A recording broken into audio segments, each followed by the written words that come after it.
What's up, you guys? Welcome back to the Truck Parking Clubhouse. I'm your guy, Lombard Trucking, Michael Lombard, back at it with another Monday night. We're here on another Monday night. Hope you guys are staying safe. Hope you had a fantastic weekend.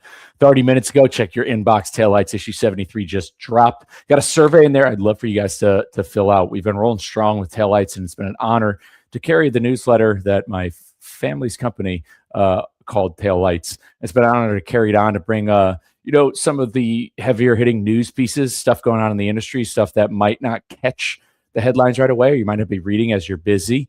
But there's a survey in there on how what a little bit more of what you want to see, a little bit more reporting you'd want to see on. Just a few questions in there for you guys to fill out. So definitely check it out. Covered in there, big cargo theft ring just got pinned. Again, I talk cargo theft a lot because it's important. I think it's important news and topics for drivers and fleets to just be on the alert out there, because this one had to do with identity theft, had nothing to do with chameleon carriers, had everything to do with legitimate companies getting their numbers cleaned out, identity stolen, and going to the shippers that you're supposed to go to, picking up the freight.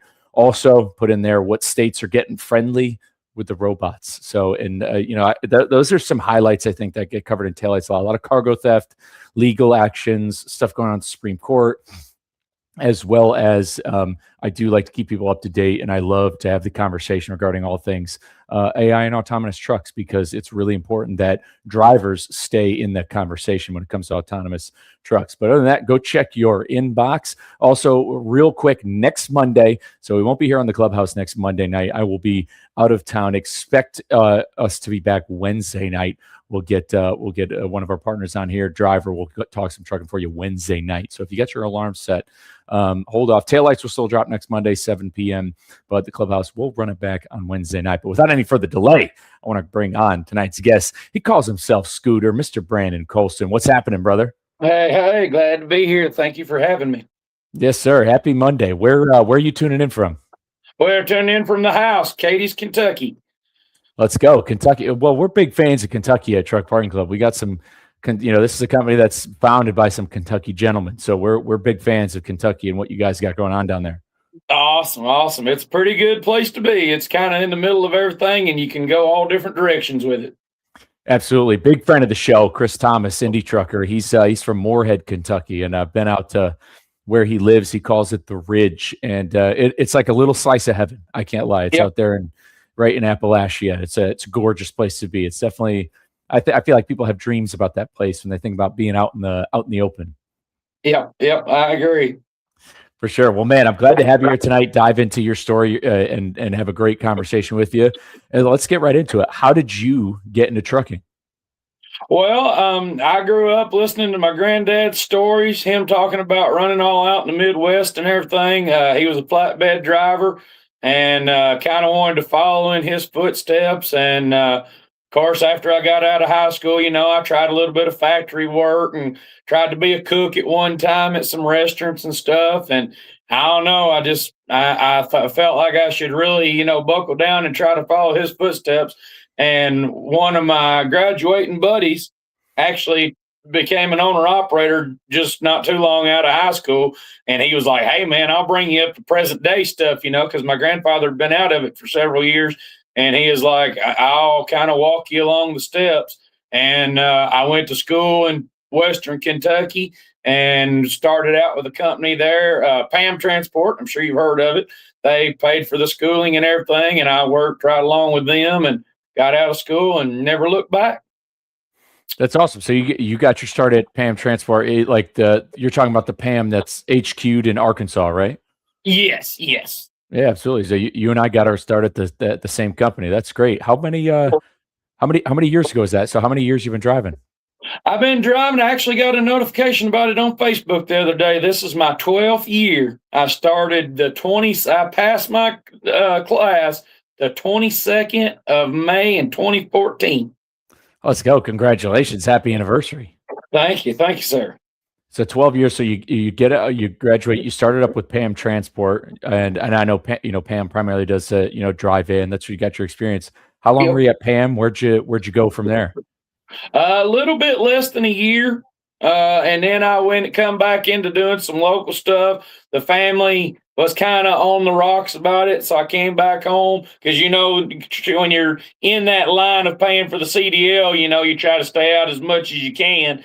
And I came back home. I worked for a farmer hauling grain, and then got on with like PepsiCo and stuff like that. And I guess it was in my blood from being with my grandfather. Local work is, nice. There's nothing wrong with it if that's what you enjoy, but I just go stir crazy. I can't run the same routes day after day. And I've tried it 2 or 3 times, go out over the road and be like, well, I need to go home, and be a little closer to home. And I get stir crazy and have to go back out. So, but Yeah, I look around at some of the, I live here in Central Texas in Austin, and I see, the guys who, and I have a lot of friends who work for, PFG, Performance Food Group, and other people who've done local work in either U.S. Foods, or even the beverage distributors, and where I can appreciate the beverage distributor jobs because you're active. Like it's all, it's all touch freight. It's long hours. It's gritty.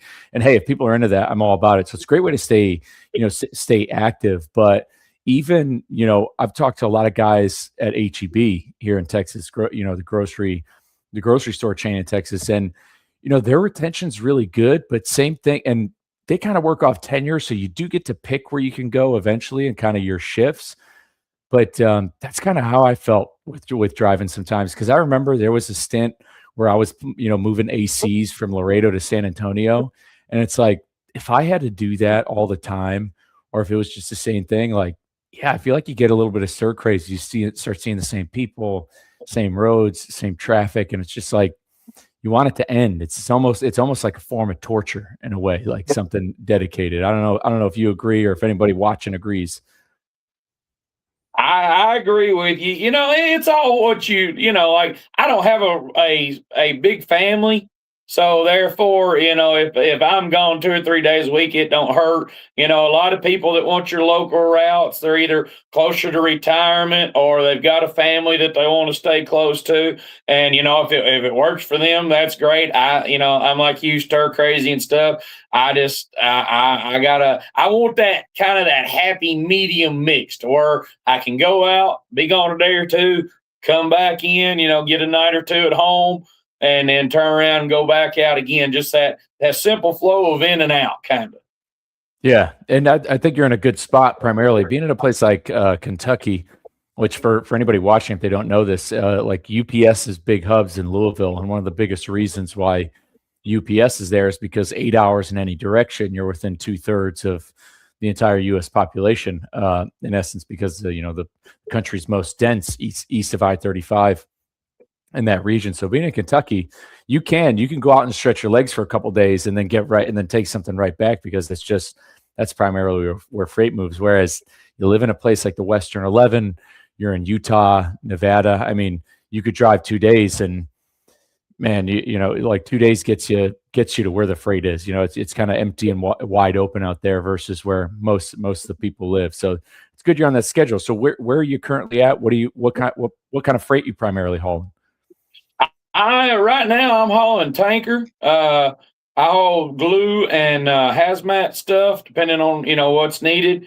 And I've done a little bit of all of it. Tried flatbed, box van, and stuff, but I don't know. There's just something about tanker that I guess it's kind of like saying that I'm stuck in the wanting to be kind of over the road and stuff. I'm kind of dedicated to tanker. Not saying I wouldn't do anything else if life was to change, but that's just where my heart's at. I've done food grade tanker. I've hauled like concrete, sand, and stuff like that. And then now I'm over to liquid bulk. So I got, we've had a couple of tanker evangelists come on the Clubhouse where they swear by it. And a really, really good friend of the show, Gord McGill, he famously stands by the fact that he's never hauled a trailer with doors.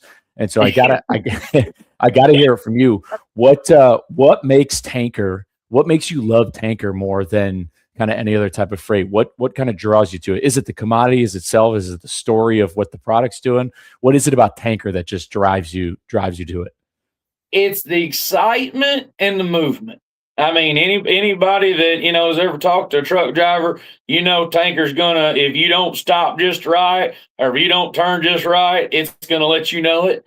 And that to me in my mind, with that thing sloshing back there, kind of keeps me. I've never really zoned out, but like in that idea, when you've got that box fan behind you and it's not ever doing anything, you have the opportunity to kind of forget it's there. Where with a tanker, it's never going to let you do that. You're going to know it's there at some point in time or another. And then also the activity, like you're not, most of the time, you're not sitting there all day long. At some point in time, you're going to get out and have to make that unload.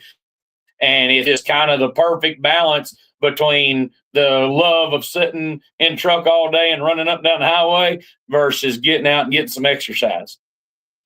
Absolutely. No, I couldn't agree more. So, I mean, along with that, you said that hauling a tanker keeps you alert while you're out there, and I just put in taillights tonight, something about, these robot trucks they're already here. They're coming in states, the federal government's not really doing anything. We know it's very money driven, this stuff. So the states, but people are concerned. People have legitimate concerns. Drivers do. Everybody does. A lot of people I don't think are ready to fully. I think people are. I think people are more ready for the robot cars. I think the general public would prefer robot cars before massive trucks. But in your point of view, hauling tanker, is it reasonable to think that these robots are coming? They can't come for something like tanker anytime soon. I would like to say no, but like you said, money and greed will drive somebody to try anything. It fathomed to me and a coworker was talking about this the other day. I can't fathom the idea of anybody to say that they would like to put an autonomous truck of 80,000 pounds, be it a tanker, flatbed, anything like that, rolling down the road and take the chance of something going wrong. And not only taking their family out, but our family or anybody's family. And I keep hoping and thinking that something will get in the way, and if not stop it completely, at least slow it down. But so far, I've been proven wrong. Yeah, I know it stinks that it's like a wait and see type thing, Yeah. and in the newsletter I talk about California, and in California they're not, because some states are like, oh, we want a safety driver. Some are like, no, let's go full steam ahead. Like Colorado's one that wants to go full steam ahead. Texas is Texas is very friendly to autonomous here, and this I know from working closely with people at the Texas State Capitol. The amount of money that is getting absolutely dumped on every single legislature at the Texas State Capitol from AI and tech companies is like, it's almost criminal how much money, when you see that much money going into lobbying for robots, when that money could probably, like, I don't know, house veterans or feed people. I don't know, something about it rubs me the wrong way when you're able to just like pour millions of dollars into, people who just hold state office for laws. But that's another conversation. But California, at least, they're trying to say they're big on the liability aspect, and they want to, make sure that if there's any traffic violations, that the carrier be held responsible for them. But that's still a wait and see, because it's only a matter of time before that first family becomes a casualty of this technology, and I think that's when and it stinks that we can't get ahead of this now. And because this technology is moving too fast and there's too much money behind it, that we're going to have to wait for that crossroads. Somebody's family is going to have to get taken for the conversation to really be, for that break, like you said, slow down. I think for that slowdown to happen, there's going to have to be casualties before finally they're like, oh, guess we need to pump the brakes and figure things out, because that's when the general public will get on board. But for tanker, I do think people are safe for the time being. Yeah, they'll have to try it out, on your smaller loads. I see like your pup trucks and your pulling single, like your doubles, but pulling single loads of those, quick inner city. And I know they're trying to send them across, but they're going to start out with those smaller loads and stuff to make sure that all the technology's there and they can work it. And then they will slowly, graduate into your bigger, heavier loads. And, I was listening to podcast or something the other day, and the person was like, well, you just need to, accept it and learn. Like they're always going to have somebody to work on that, work somewhere there. Either you're going to be controlling it from a PlayStation or, well, however that works. But that's not when you can say that. But like for me, like, yes, I grew up in that switch right before, like, I remember the day of no cell phone and, no technology or little technology. And then I watched us grow into the technology we have today. But like, let's say it finally does take off in another 30 years or no 20 years or whatever. It's going to be hard for somebody like me, especially to be able to take that step to even be promised a job in that industry.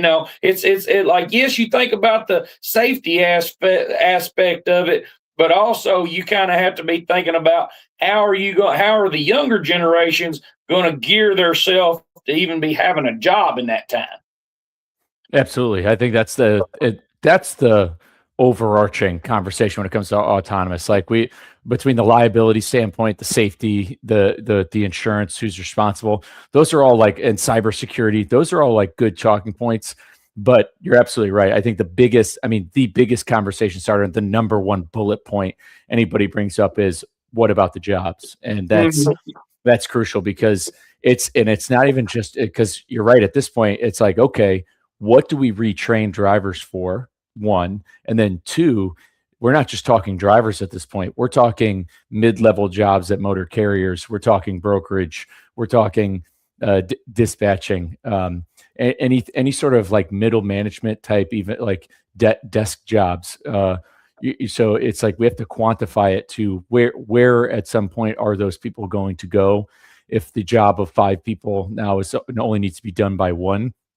So it's just like it trickles down from the driver's seat all the way through it. And I think that's the inflection point the general public needs to think about, because where do you send those people? They don't, are they going to farms?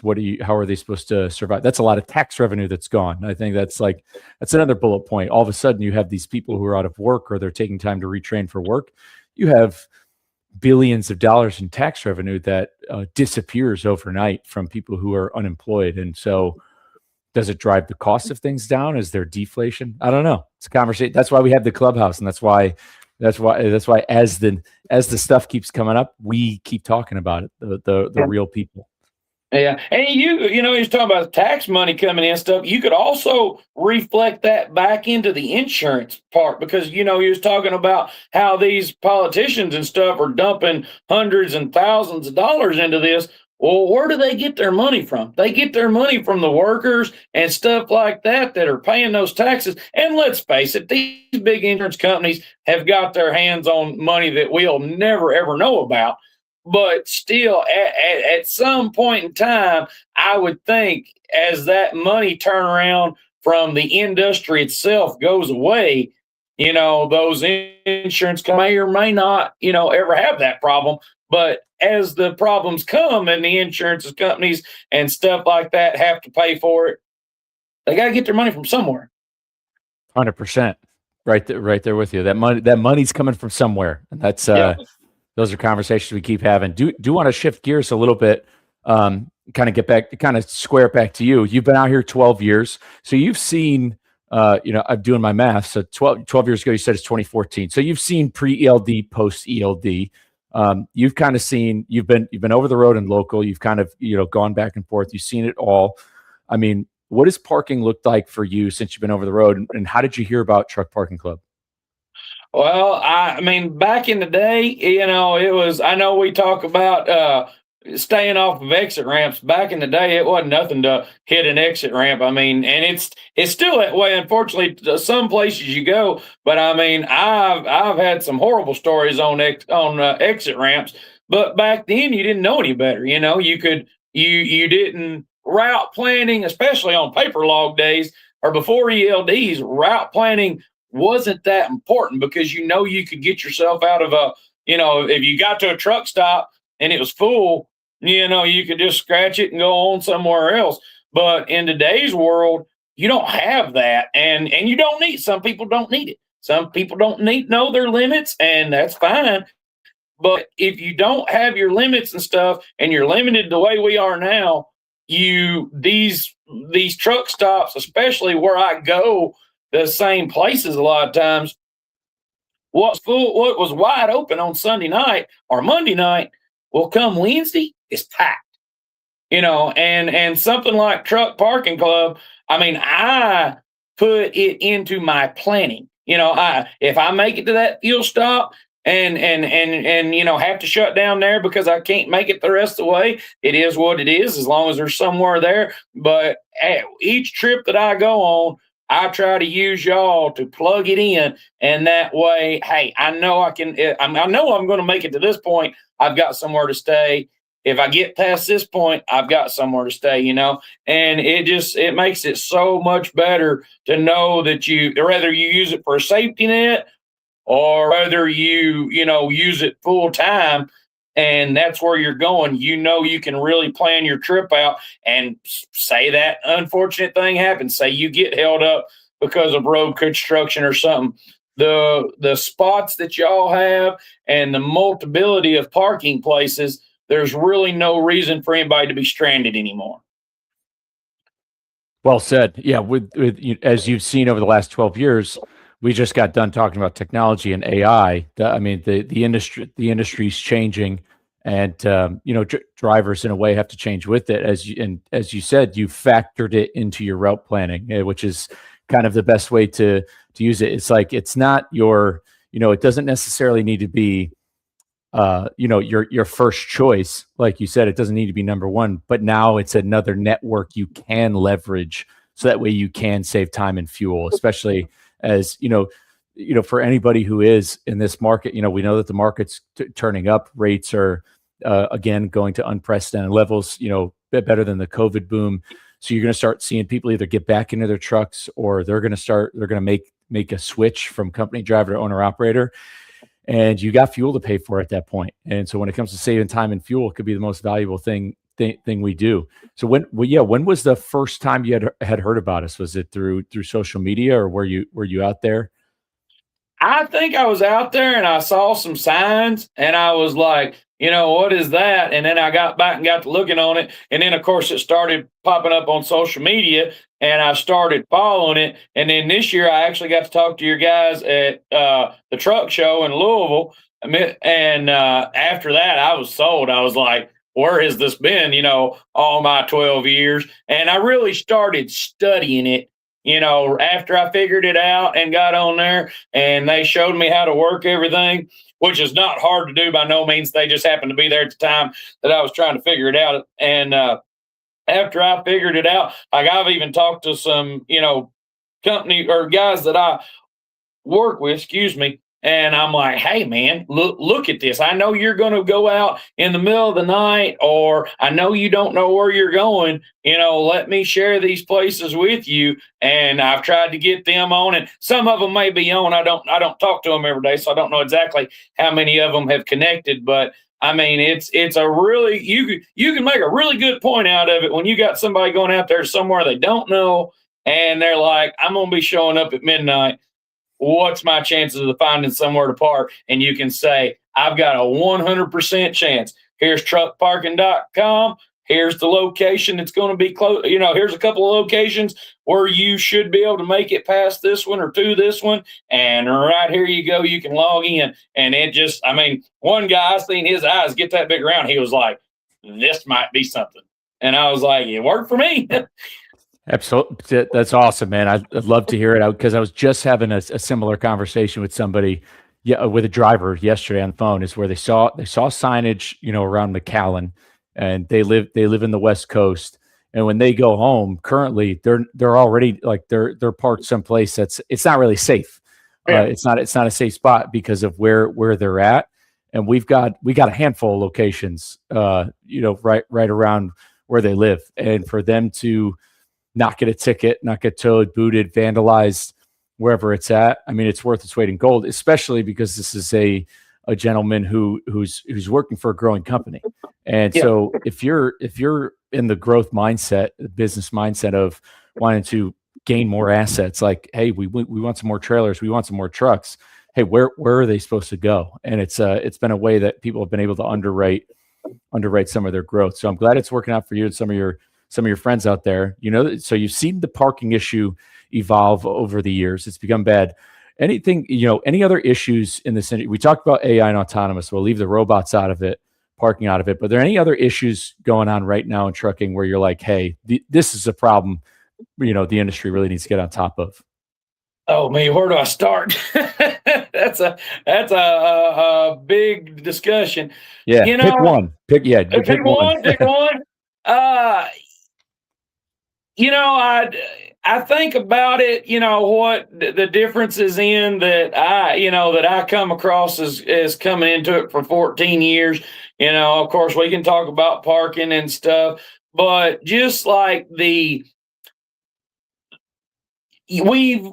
leave a lot to the company, as company driver. I'm a company driver myself. And like a lot of times I don't pick up on, where I'm at as far as like shops and stuff like that. And it's good. I'm not saying that your company won't have a certain spot that they're going to deal with, but in route planning and everything, and I'm not saying we're bad at it. I'm just saying like it's good to go ahead and get in your mind route planning. Hey, where are some shops that I might have to call to?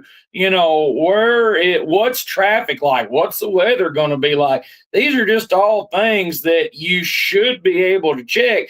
And I mean, not only that, like you can tell when you're sitting at a truck stop, the people that may not have planned, I'm going to say maybe, they come into that truck stop running wide open because they are frantic because of the way they've been, whatever situation has put them there in that they have to get off the road.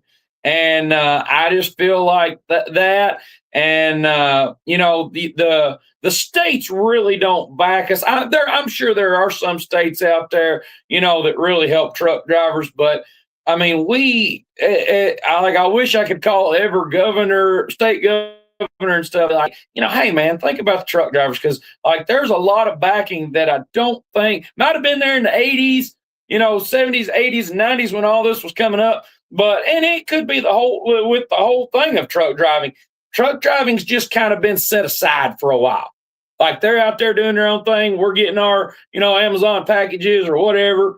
We're happy. Well, now I think that each state needs to sit down and look at their infrastructure and look at the amount of trucks and stuff that they're producing versus taking in and saying, all right, what can we do to help keep this process, running? Well said. No, that's a good point. Companies kind of have gotten a poor end of the stick with how they've been having to kind of stay dialed. And so it's put a little bit on training, employee driver development, and looking at an increase of awareness from state governments. I like it. No, those are really, really good points. Now with that, we've been talking for, almost the last 30 minutes. You got to get number one. How'd you get this is what we need to know is how'd you get the nickname Scooter, by the way? I introduced you as that. So, because I want to hear some advice, but how'd you get the name Scooter? When I was in high school, I was a bigger boy, but I could still move. They nicknamed me Scooter because I still had some pep in my step. Is this like a football nickname or? No, I played soccer for a year or two, but I never was into sports. I'm into the outdoors. And they just, like I said, I could move when I needed to. And they were like, hey, he can scoot. Dude, love it. So a little bit of speed. Yeah, there's a little bit and it has stuck with me all my life. There's a Derby horse in you yet. Very true, very true. Maybe that'll come out when I get my own truck on the road. Maybe I can put that speed behind it, and who knows? Maybe build a company one day. There we go. Well, hey, we're especially depending on where you go in the future. I mean, we're always going to stay in touch.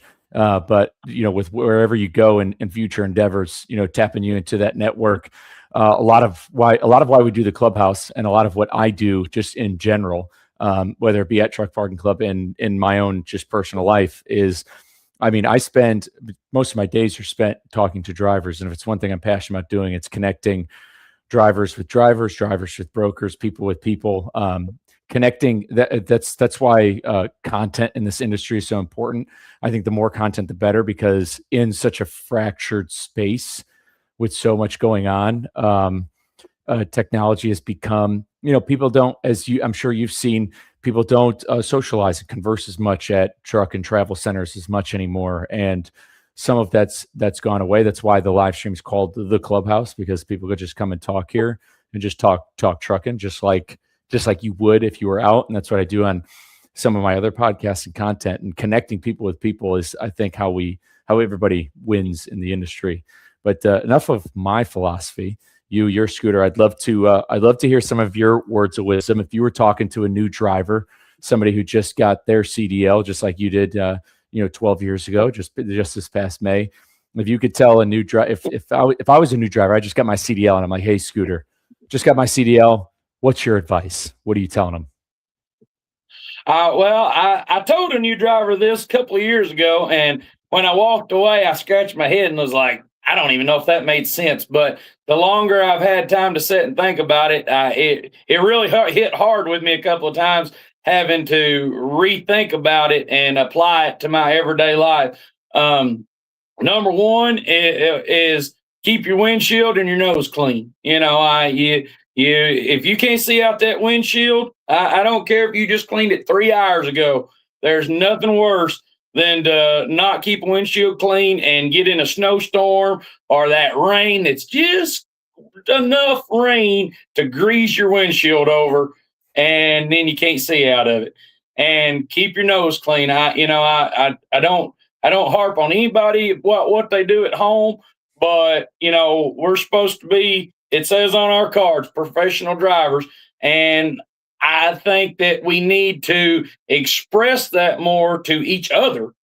And that's my third point, but express that to each other and then take it home with us. A lot of the world is fixed on leave home at home and job at job. And that's good. I totally get that. You should never bring your problems from your job home and put them on your family or vice versa. But just that demeanor of how I act, on the job or out with public and everything, try to mix that in both ways. And then my third point is, as everybody knows, there's a lot of riffraff out there about the new guy or the non-domicile or whatever.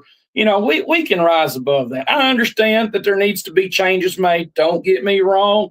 Wholeheartedly, there needs to be some changes made.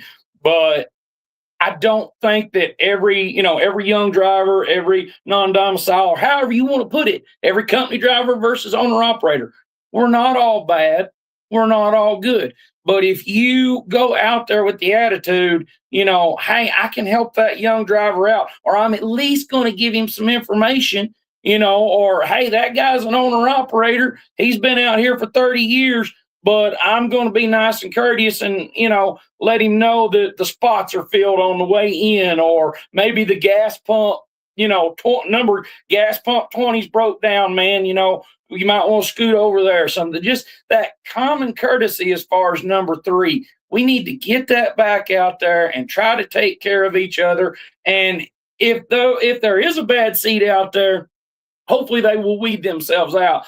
But let's not go out there with the attitude that everybody is a bad seed. Let's go out there and help our economy or help our industry, help that person, whoever it may be that you can help in that time. And then if they don't take the help, or it falls on deaf ears, then you did your part. You can walk away. You can go get in that sleeper and lay your head down at night and know that you did the right thing, and it goes on from there.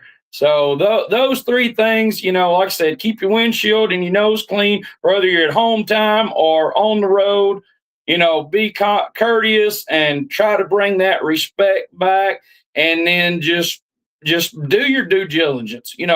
Like we know people out there not doing proper pre-trips, or they are doing proper pre-trips, or letting your company know that there's a lie down on a trailer. Don't be that guy. Just drop it like it's somebody else's problem. Do your due diligence to try to turn it around and get it fixed before it becomes somebody else's problem. Well said, man. You heard the man. If you guys listen to all that, that is probably some of the best words of wisdom a new driver could get out there. Keep your windshield and your nose clean at the end of the day. And you're absolutely right. No matter what you said, there needs to be changes. Everybody knows that safety is important, but playing the ball where it lies. These are human beings behind the wheel. Lead with compassion, lead with love. Well said. And Scooter, I want to thank you for coming on the Clubhouse tonight. First time won't be the last time, because we'll bring you on, especially as you work into getting your truck, and especially as more news stories come up. We'd love to pick them apart with you and keep on the update. But for now, where can the people follow along with your journey? Where are you at across social media? Where can people find you? I'm on TikTok and Instagram. I do have a YouTube account, but I haven't worked with it yet. I had it all started at one time, and then I got kicked out of it somehow. And like those old, like the YouTube, it's there, but I haven't done anything with it. But you can find me on TikTok and Instagram for sure. I've got postings about the truck shows and stuff, and I'm actually going to be going to a truck show this weekend, and I will have some new content up there. I've got a little bit of everything. There's trucking, there's outdoors, hunting and fishing on there. Don't really have much on hunting right now. And then I'm a big off-roader. I've got Jeeps that I do off-roading with, so I've got a few of those videos touching base. And hopefully, as I go forward, I can just add a little bit of that. So sweet. And what's your username out there? Scooter BC on Instagram should find me, and then Western Kentucky Off-Roading and Adventures on TikTok. Awesome. Good to know. We'll be following along. What truck show are you going to this weekend? The Money Pits show in Kent, Missouri. Kennett, Missouri. Kennett, Missouri, Money Pit show. Good stuff. So if you guys are out in Missouri, you can go find Scooter out there. Anything else? Are you going to the Iowa 80? Are you going to the Jamboree by chance? I don't know if I'll make it or not. That's kind of one step at a time, Yeah, it's hard to plan those ahead, especially if you're actively driving, if you're in the area, wherever you're at. But either way, hope to see you out there at some future shows, and at least hopefully see you at Mid America next year, though. Either way. Oh yeah. This is the first year that I got to go as have support, with a company to be able to hang out with and stuff like that, versus just going as a driver that showed up. So as long as the support's there, I'll try. I'll try to make it regardless. But getting to be on that side and getting to help, and that's something else. Regardless if your company is somewhere or not, try to get to those things for the people out there, because you never know what kind of connections are out there. I made some connections that hopefully when I get my company started, that are my truck going and stuff, that I can do like missionary work and stuff. And you never know what kind of connections or something like that. You bump shoulder with the right person, and the rest it could be history, 100%, man. Well said. We're looking forward to seeing you out there. Appreciate you coming on the Clubhouse. Guys, if you've been listening to the last 38 minutes that we've been riffing, you tell Scooter's a gentleman. He's been in this industry 12 years. This is a guy who wants to help leave this industry better than he found it. That's exactly what we do at Truck Parking Club. We help truckers save time and fuel by working with existing property owners so that they're able to instantly reserve truck parking nationwide. So if you need parking tonight, you can go to truckparkingclub.com. Use the promo code Scooter20. It's on Scooter. He's got you. It'll get you $20 off your next booking. But with that, guys, we won't be back next Monday. We'll be back next Wednesday night for the Clubhouse, 7:30 p.m. Central Time. Until then, take care, stay safe, hammer down.